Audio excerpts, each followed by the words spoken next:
introduce, he's a producer, he's a wonderful photographer, and a friend of the family. I'd like to introduce Arthur Gorson, ladies and gentlemen. Thank you.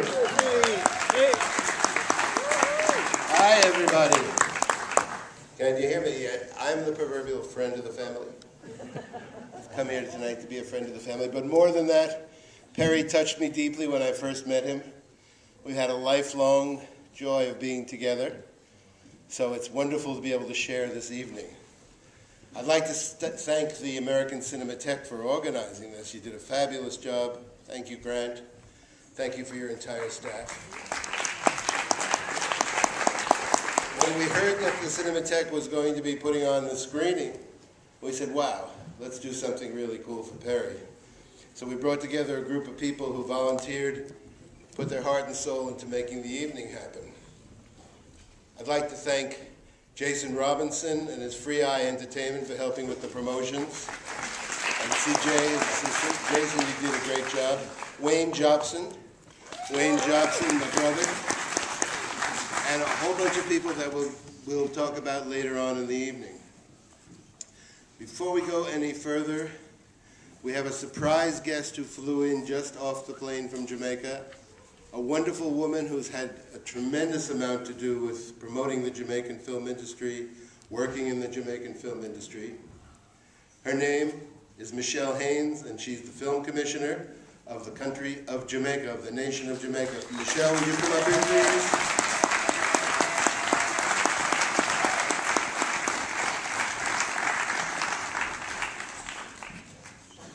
Sally Henzel, Perry's wife, would you please come up here?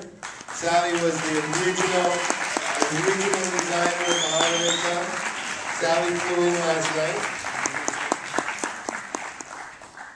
Michelle, I give the microphone to you. Michelle has a proclamation from the government of Jamaica. Thank you all. It's an honor to be here, and it's an honor to be here on this occasion. I have a tribute to Perry Hansel by the Minister of Youth, Sports and Culture, the Honorable Olivia Babsy, we call her Grange. Perry Hansel was a genius, an outstanding filmmaker, a great Jamaican. This tribute evening by the American Cinematheque is an act recognizing his tremendous impact. Thank you very much for this opportunity to pay tribute to the iconic filmmaker. I am truly sorry that I could not be with you this evening to convey in person my admiration for Perry Hansel, to celebrate with you and his family and his friends, and to express the appreciation of a grateful nation. Jamaica is thankful for Perry Hansel for his gift of The Harder They Come. It remains more than a movie, but a unique piece of our culture, a wonderful yet gritty and stark mirror through which to look at ourselves. The opening night at Carib Cinema was a dream come true for Jamaicans who long for the moment to see themselves in film, not as mere backdrops to other people, but as a star of their own show. Perry made it possible. Through The Harder They Come, the Jamaican film industry was born. More than 30 years after it was created, the film remains a shining example of Jamaican creativity, tenacity, and braggadocious. Good word. The lead character, Ivanhoe Martin, magnificently played by Jimmy Cliff, is an iconic representation of Jamaicaness. The way he struts, his brashness, his willingness to take on forces far stronger than himself and defy conventional wisdom. Like Ivan, Perry Hansel traveled the road taken by those who come hard and refuse to take no for an answer. Start staring through the lens of his camera and insistent on making his vision a reality, he defied the thought that Jamaica was not a filmmaking country.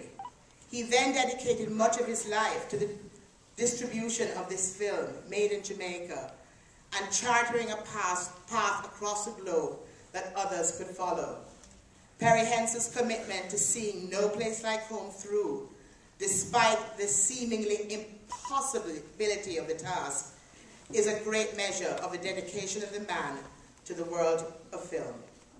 And so tonight, though I am far away, I join with the American Cinematheque in conveying well-deserved honors to Perry Hansel. His vision continues. The Honorable Olivia Grange, MP, Minister of Youth, Sports and Culture from Jamaica. Thank you.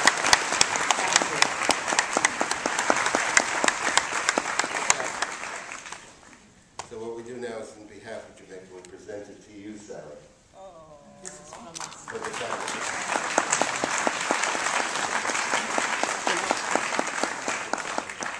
See, it's all family. We've known each other for a long time. We love each other. We love you in the audience, those who are part of the Jamaican community, who've been touched by the music. All comes together into one wonderful moment. So, Sally, it's so great you came today. And Michelle, she literally just got off the airplane. Okay, now we move on with the evening. Michelle, can you guys all get together real quick? Justine? Where is she? Where's Justine? Justine Henzell. Can Justine please come here? I'd also like to acknowledge a wonderful man who's in the audience, Academy Award-winning director Taylor Hackford. Taylor Hackford was here. Taylor knew Perry Hansel, turned out to see his film. It's great you could join us tonight, sir. Sal, Okay. you guys all squeeze it in. You're going to introduce the film. Enough photos. Thank you. Okay, context. Good night, everybody. Perry Hansel was good at many, many things, but chief among them, he was a storyteller. And as he was trained as a filmmaker, it made sense that he would tell his stories on the big screen. He constructed a trilogy in his mind, and the first one was The Harder They Come, the first feature film ever to be made in Jamaica. The film and the soundtrack took reggae to the rest of the world. And it was the story of a country boy who comes to town to fulfill all his dreams. Those of you who don't know the rest of the story can stay, watch it later.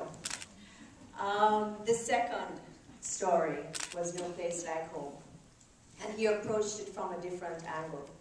This was about an ad executive from New York who comes to Jamaica and ends up losing her star, but finding herself as she journeys through the countryside. It was also shot in the 1970s, and Perry decided that he would use an even more experimental form of filmmaking back then. Perry would say, take the camera to the action, not the other way around. So he would set up a scene and capture what happened. There was no scripted dialogue. He wanted to film a New York ad agency making a commercial on location in Jamaica, so he hired a New York ad agency to make a commercial in Jamaica. The commercial that they ended up making for a fictitious shampoo actually won an award. That's how it really was. So he was able to capture moments that were magical. The footage was incredible. The footage then got lost. It's been lost for 30 years. Fortunately, we found it before Perry passed on, and he was able to edit it. It serves as a time capsule, not only of Jamaica in the 70s, but of our culture then. You actually see Negril's pristine beaches before they were covered in all-inclusive hotels. So it is not only a time capsule, but it also was almost prophetic. You know, you will see things in the movie that at the time appeared to be the ravings of a stoned Rastaman, but came true on September 11th. So at once a prophecy, a time capsule, and Perry's second part of his trilogy. The tragedy of losing that footage made him turn his back on film for a while. It was too hard for him to go back to that. So the third in the installment was Power Game, which was his first novel. If that was all Perry had done, How Did They Come, No Place Like Home, and Power Game, that would have been an incredible body of work. But of course, he did much more. Tonight, though, we're here to celebrate his 2 feature films. And we thank you on behalf of all the family and the country of Jamaica for being here tonight and for supporting us and Perry's legacy. Thank you very much.